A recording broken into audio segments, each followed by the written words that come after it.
जय हिंद दोस्तों। आज हम नेक्स्ट अपना भाग देखेंगे, भाग 6 संविधान का।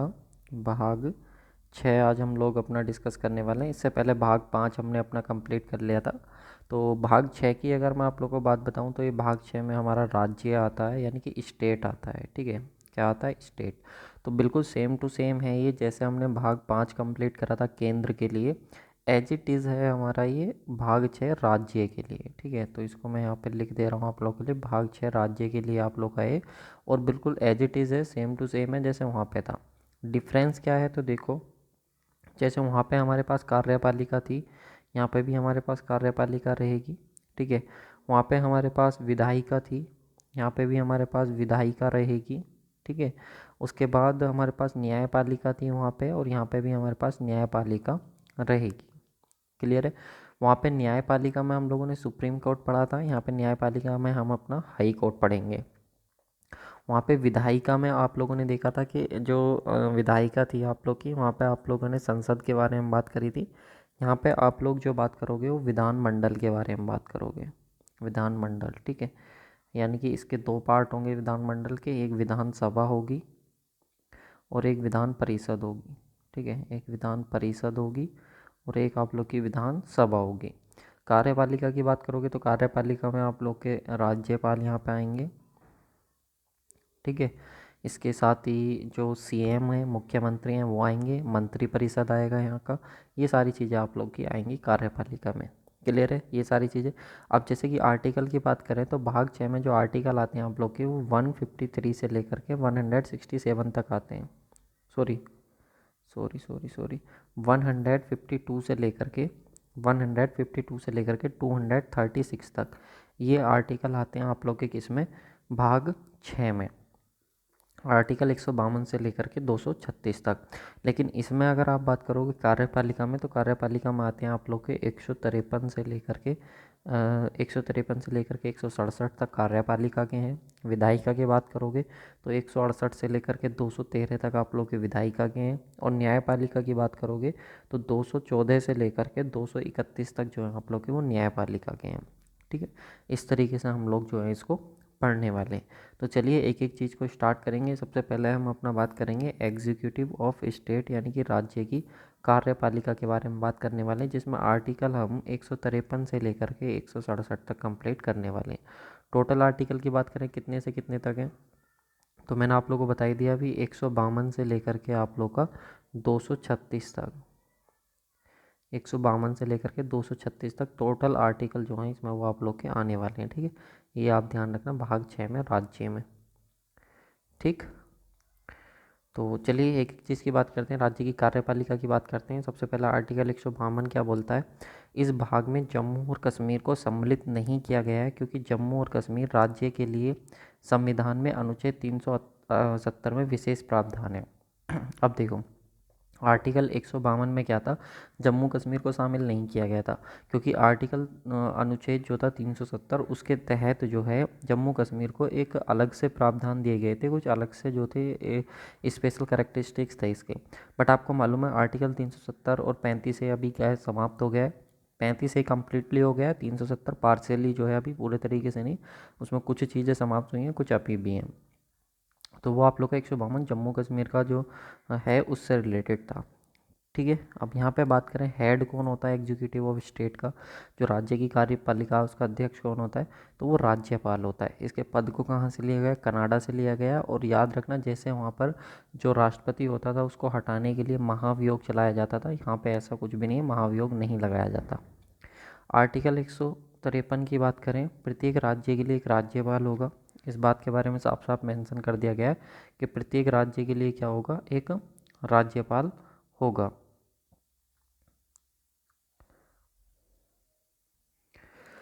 और साथ में ये भी बताया गया है कि एक ही व्यक्ति जो है वो दो या दो से अधिक राज्यों का राज्यपाल भी हो सकता है। यानी कि एक पर्सन वो जो है वो दो राज्यों का, या फिर एक राज्य का, या दो से अधिक राज्यों का भी राज्यपाल हो सकता है। आर्टिकल 154 में बात करी गई है, इसमें बोला गया कि राज्य का राज्यपाल ही उस राज्य की कार्यपालिका का अध्यक्ष होगा। तो राज्य की जो कार्यपालिका होती है उसका अध्यक्ष कौन होगा? राज्यपाल होगा। आर्टिकल 155 में बोला गया है कि जबकि हाँ, एक और चीज़ ध्यान रखना, राज्य की जो कार्यपालिका उसका अध्यक्ष जो होगा वो आप लोग का राज्यपाल होगा, लेकिन वास्तविक शक्ति जो होती है वो सीएम के पास होती है, और जो ऑफिशियल पावर्स होती हैं वो राज्यपाल के पास होती हैं। और आर्टिकल 155 में बोला गया राज्यपाल की नियुक्ति भारत के राष्ट्रपति द्वारा की जाती है। तो नियुक्ति किसके द्वारा करी जाएगी? राष्ट्रपति के द्वारा की जाएगी। साथ में अगर हम बात करें तो राष्ट्रपति के ही द्वारा इसे इसके पद से हटाया जा सकता है। अगर इसको हटाना है, पद से हटाना है, तो पद से हटाने के लिए भी राष्ट्रपति ही इनको हटा सकते हैं, या फिर इनको क्या करना है, स्थानांतरित करना है, यानी कि इनका ट्रांसफ़र वगैरह करना है, तो भी आप लोगों का किया जा सकता है। आर्टिकल 156 क्या बोलता है? राज्यपाल का कार्यकाल। राज्यपाल का कार्यकाल कितना होगा? 5 वर्ष होगा। जब से ये नियुक्त किए जाएंगे उस समय से लेकर के 5 वर्ष तक का इनका कार्यकाल होगा, लेकिन जब तक राष्ट्रपति चाहे तब तक ये अपने पद पर बने रह सकते हैं। ठीक है। आर्टिकल 157 की बात करेंगे, इनकी योग्यताएं क्या होनी चाहिए? तो भारत का नागरिक होना चाहिए, 35 वर्ष की आयु कम से कम कंप्लीट कर चुका हो, किसी लाभ के पद पर नहीं होना चाहिए, और राज्य के विधानमंडल के किसी भी सदन का, यानी कि विधानसभा या विधान परिषद का सदस्य नहीं होना चाहिए। किसी भी सदन का सदस्य जो है वो नहीं होना चाहिए, और विधानसभा का सदस्य बनने की योग्यता ज़रूर होनी चाहिए। सदस्य नहीं होना चाहिए, लेकिन उसकी जो एलिजिबिलिटी है वो आप लोग की ज़रूर मैच करनी चाहिए। ठीक है। फिर उसके बाद आता है आर्टिकल 158, जिसमें बोला गया है उस राज्य का निवासी न हो। ये साफ साफ बोली गई, कंडीशन रखी गई है कि जो भी राज्यपाल होगा वो उस राज्य का नहीं होगा। जैसे उत्तर प्रदेश राज्य है, तो उत्तर प्रदेश राज्य में जो राज्यपाल है वो उत्तर प्रदेश का नहीं होगा, अलग किसी स्टेट का होगा। ठीक है। आर्टिकल 159 में बोला गया राज्यपाल की शपथ को लेकर के। ठीक है। इसमें अगर आप बात करोगे राज्यपाल, तो राज्यपाल को जो शपथ दिलाता है वो हाई कोर्ट का जो न्यायाधीश होता है, मुख्य न्यायाधीश होता है, वो शपथ दिलाता है। राज्यपाल के पास सभी शक्तियाँ होती हैं। कौन कौन सी शक्तियों को छोड़कर? जो सैन्य शक्ति, आपातकालीन शक्ति को छोड़कर जो है इनकी सारी शक्तियाँ राष्ट्रपति की तरह ही होती हैं, लेकिन वो स्टेट में जो है आप लोग की एक्टिव होती हैं। कुछ एग्जीक्यूटिव पावर होती हैं। ठीक है। एग्जीक्यूटिव पावर्स में क्या क्या आता है देख लो। तो राज्य का प्रशासन राज्यपाल के नाम से चलाया जाता है, राज्यपाल के नाम से चलाया जाएगा। मुख्यमंत्री की नियुक्ति राज्यपाल के द्वारा, मुख्यमंत्री की जो नियुक्ति होगी वो राज्यपाल करेगा, लेकिन मंत्रिपरिषद की नियुक्ति जो होती है, मंत्रिपरिषद की नियुक्ति राज्यपाल के द्वारा मुख्यमंत्री की सलाह से करी जाती है।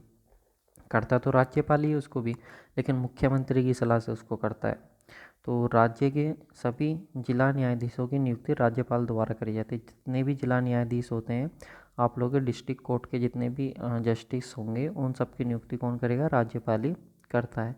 या विधानसभा में एक एंग्लो भारतीय की नियुक्ति करता है। जो विधानसभा होती है उसमें क्या होता है, एक एंग्लो इंडियन की नियुक्ति करी जाती है।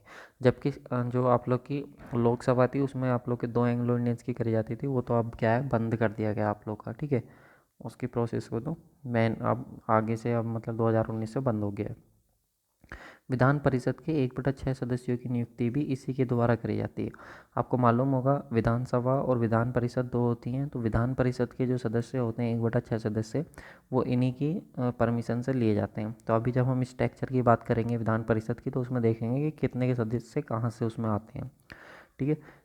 यह उच्च न्यायालय के न्यायाधीशों की नियुक्ति राष्ट्रपति को सलाह देता है, यानी कि जो हाई कोर्ट के न्यायाधीश हैं उनको चुनने में राष्ट्रपति को सलाह देता है, क्योंकि आपको मालूम है कि हाई कोर्ट या हो या सुप्रीम कोर्ट हो, वो आप लोग के जो न्यायाधीश होते हैं वो राष्ट्रपति के द्वारा ही नियुक्त किए जाते हैं।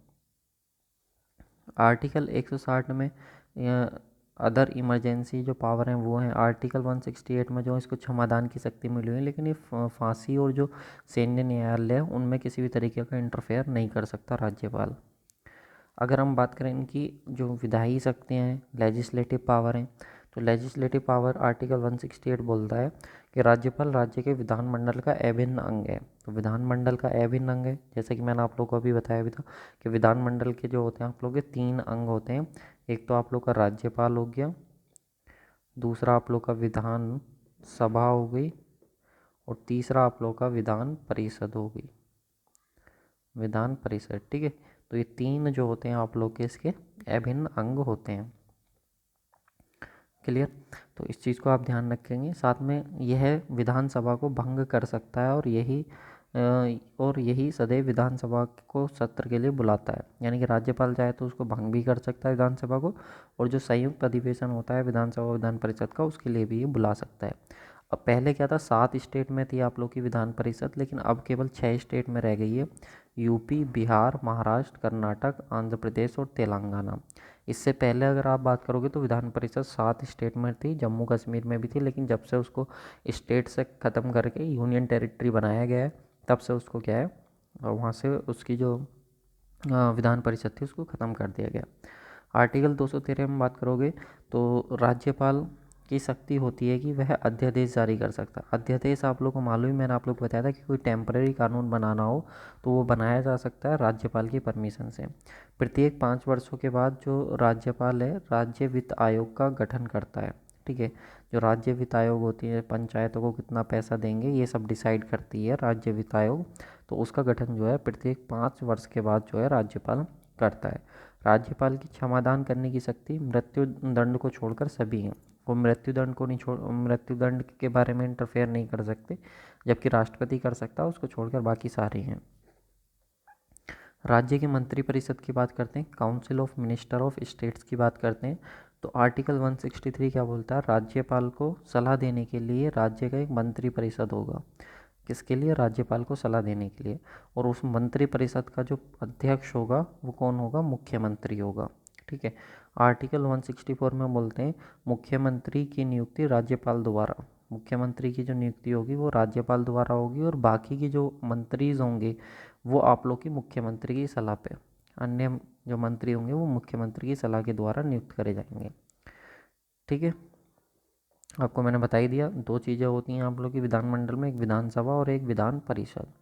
उसके बाद बात करें आर्टिकल 165 में, हमारा राज्य का महाधिवक्ता जिसको एडवोकेट जनरल बोलते हैं, जो राज्य सरकार को कानूनी सलाह देता है, यह है राज्य का प्रथम विधि अधिकारी होता है। जैसे वहाँ पे हमारे पास अटॉर्नी जनरल था, सेम वैसे ही। और यहाँ पे बात करें, इसकी नियुक्ति राज्यपाल द्वारा की जाती है, और इसका जो पद होता है वो उच्चतम न्यायालय, उच्च न्यायालय के मुख्य न्यायाधीश के बराबर होता है। जो हाई कोर्ट का चीफ जस्टिस होता है, हाई कोर्ट का जो स्टेट का होता है, उसके बराबर इसका पद माना जाता है। योग्यताओं की बात करें तो हाई कोर्ट का जज बनने की उसकी योग्यता होनी चाहिए।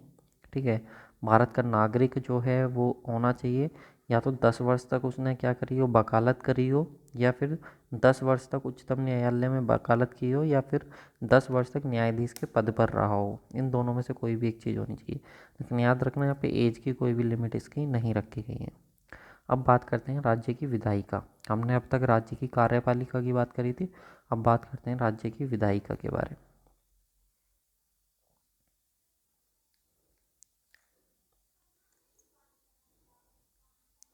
राज्य की विधायिका में बात करें तो इसमें आर्टिकल 168 से लेकर के 213 तक हमारे इसमें आर्टिकल आते हैं राज्य की विधायिका में, जो कानून बनाने से रिलेटेड होती है कि कैसे हमारा कानून बनाया जाएगा। तो देख लेते हैं आर्टिकल 168 क्या बोलता है।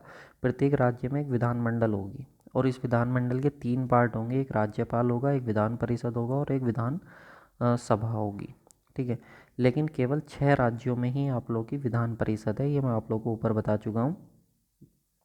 यूपी, बिहार, महाराष्ट्र, कर्नाटक, आंध्र प्रदेश, तेलंगाना में आप लोग की ये है। पहले आप लोग की इससे पहले जो थी वो जम्मू कश्मीर में भी थी। ठीक है, इसको याद रखने की ट्रिक होती है टीबी जुकाम। ठीक है, टीबी जुकाम करके होती। T4 आप लोग का तेलंगाना हो गया, B4 आप लोग का बिहार हो गया, J4 पहले जम्मू कश्मीर था लेकिन उसको अब ख़त्म कर दिया गया, U4 आप लोग का यूपी हो गया, K4 आप लोग का कर्नाटक हो गया, A4 आप लोग का आंध्र प्रदेश हो गया, और M4 आप लोग का महाराष्ट्र हो गया। तो जो भी आप लोग के बड़े स्टेट हैं उन सब में आप लोग को देखने को मिलेगी जो विधान परिषद है। ठीक है, इसके बाद हम बात करते हैं आर्टिकल 169 की। इसमें क्या बोला गया, किसी भी राज्य में विधान परिषद का गठन करना तथा भंग करने का अधिकार केवल संसद को है। यानी कि किस राज्य में विधान परिषद रहेगी, किस में नहीं रहेगी, ये टोटली डिसाइड कौन करती है, जो संसद होती है वो डिसाइड करती है। अब बात करते हैं आर्टिकल 170 में विधानसभा की संरचना, इसकी स्ट्रक्चर कैसी होती है। तो विधानसभा में अगर आप बात करोगे, जो सदस्यों की संख्या रहती है वो राज्य की जनसंख्या के आधार पर डिसाइड होती है। किस राज्य में जितनी ज़्यादा जनसंख्या होगी उसमें विधानसभा में सदस्यों की संख्या उतनी ज़्यादा होगी। इसको हम निम्न सदन भी बोलते हैं। ये आप ध्यान रखेंगे, ठीक है। और विधानसभा में जो मिनिमम है आप लोग के वो 60 मेंबर हो सकते हैं और मैक्सिमम जो है वो 500 मेंबर हो सकते हैं। और इसके जितने भी सदस्य होते हैं वो निर्वाचित किए जाते हैं, यानी कि इलेक्टेड होते हैं, उनके लिए वोट डलते हैं।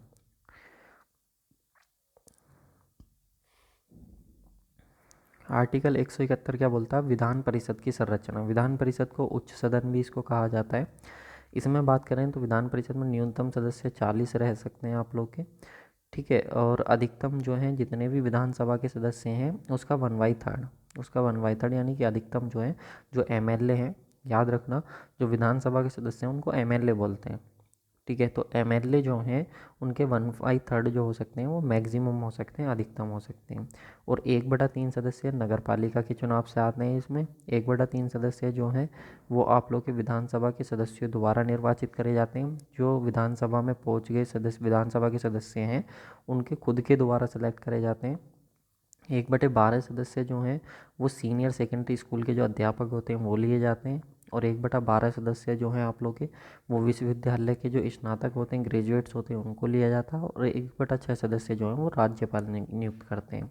तो याद रखना 1/3 तो विधानसभा के हो गए और 1/3 हो गए पंचायतों से, और 1/6 हो गए जो आप लोग के राज्यपाल जिन्हें चुनेंगे। और 1/12 जो हो गए आप लोग के वो हो गए जो टीचर्स हो गए। और 1/12 हो गए जो आप लोग के स्नातक हो गए, यानी कि शिक्षा से संबंधित हो गए, नेता हो गए और इनको राज्यपाल।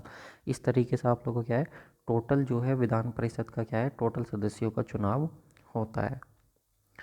इसके बाद हम बात करें विधानमंडल का कार्यकाल। आर्टिकल 172 में बात करी गई है विधानसभा, विधान परिषद और राज्यपाल। विधानमंडल के कार्यकाल की बात करोगे तो 6 साल का होता है। और ओवरऑल बात करोगे तो अनिश्चित होता है, कोई फिक्स नहीं होता, ठीक है। नई सरकार के प्रथम सत्र से 5 वर्ष तक आप लोग का रहता है, ठीक है। टोटल 5 वर्ष तक रहता है। और पर पर्सन अगर आप चेक करोगे तो वो 6 साल रहता है, ठीक है। एक व्यक्ति का 6 साल, और पर पर्सन बात करोगे तो 6 साल, और अगर ओवरऑल बात करोगे तो 5 वर्ष रहता है। इसके बाद 173 क्या बोलता है? एमएलए और एमएलसी सदस्यों की योग्यताएं।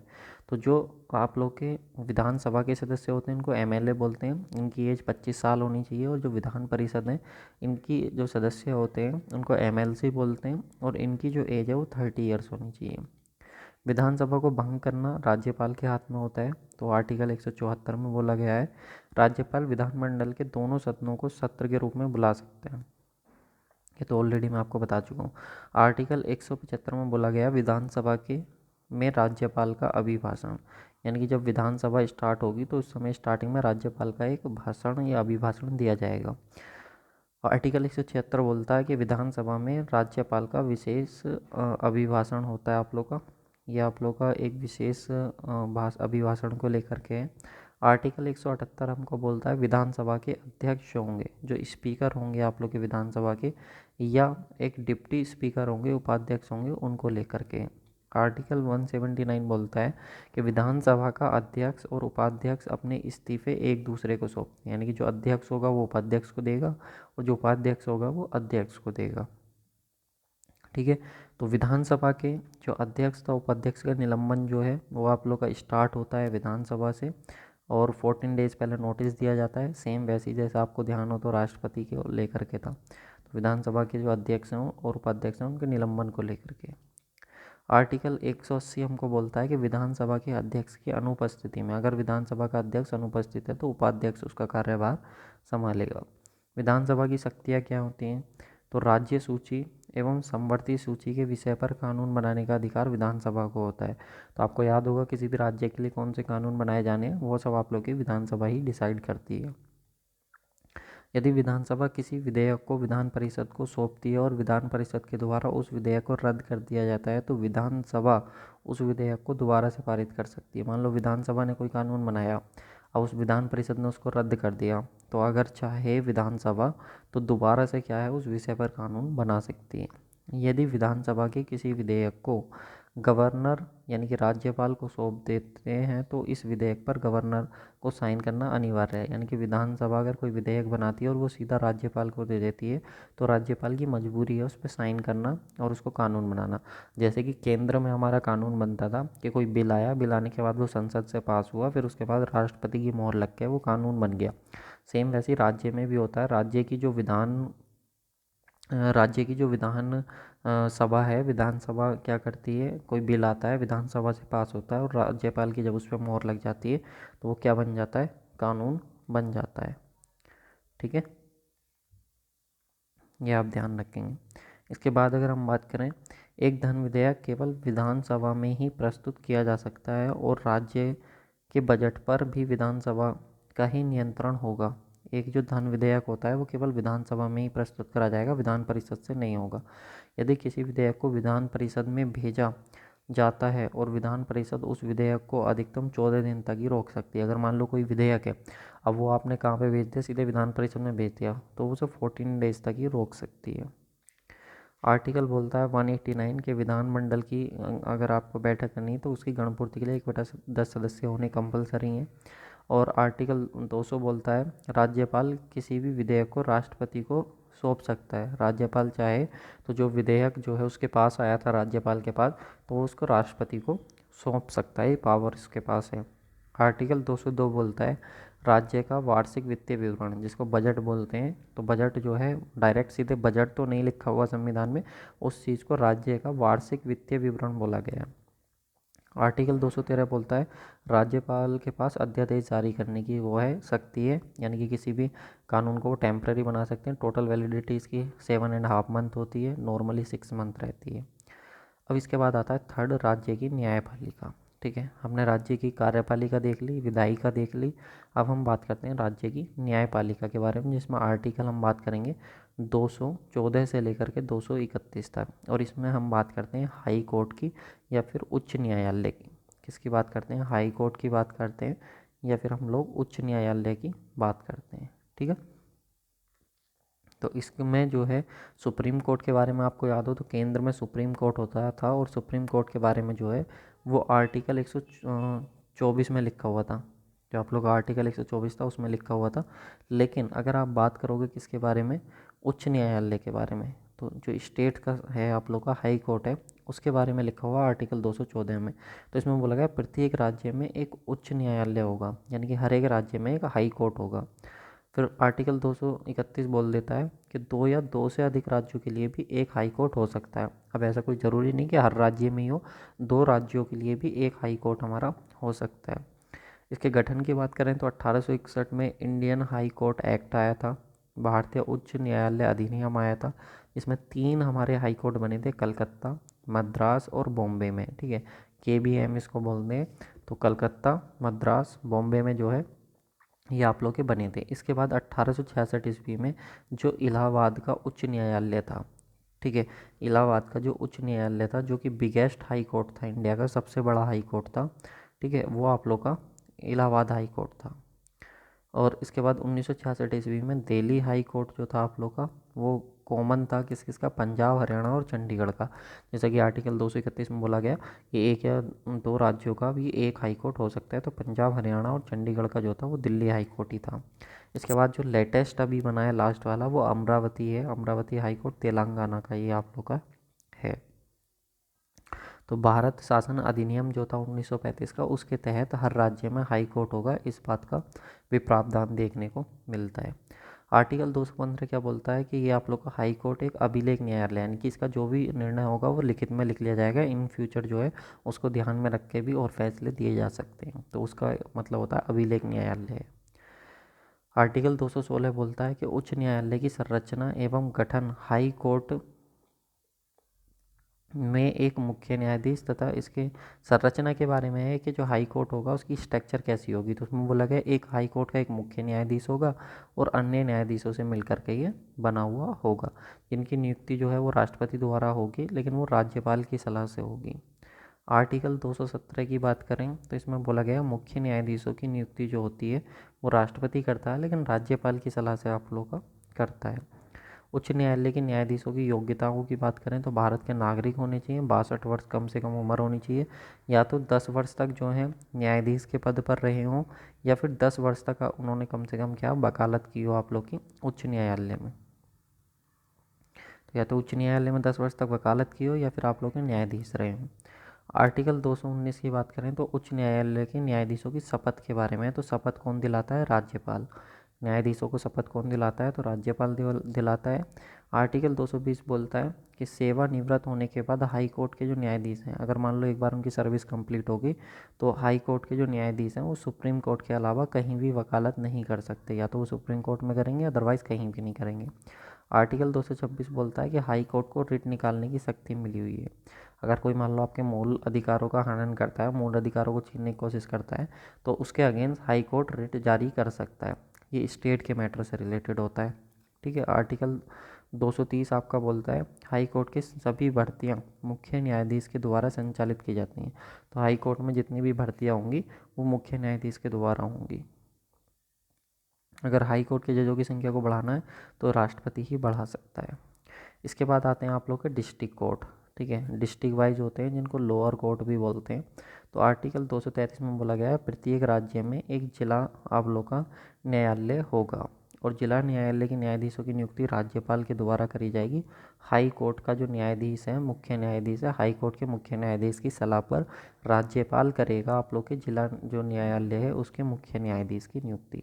तो हर एक जिला में आप लोग का कौन होगा, एक डिस्ट्रिक्ट कोर्ट होगा। इनकी योग्यताओं की बात करो तो भारत का नागरिक होना चाहिए, 60 वर्ष उम्र होनी चाहिए, 7 वर्ष तक या तो न्यायाधीश के पद पर रहा हो या 10 वर्ष तक उसने वकालत करी हो। आर्टिकल 234 बोलता है न्यायिक सेवाओं में सभी भर्तियां राज्य लोक सेवा आयोग से होंगी। स्टेट सर्विस जो स्टेट पब्लिक सर्विस कमीशन होता है उसके थ्रू ही आप लोग की जाएंगी जितनी भी न्यायिक सेवाएं हैं। क्लियर है। तो आप इस चीज़ को ध्यान रखेंगे। ठीक है।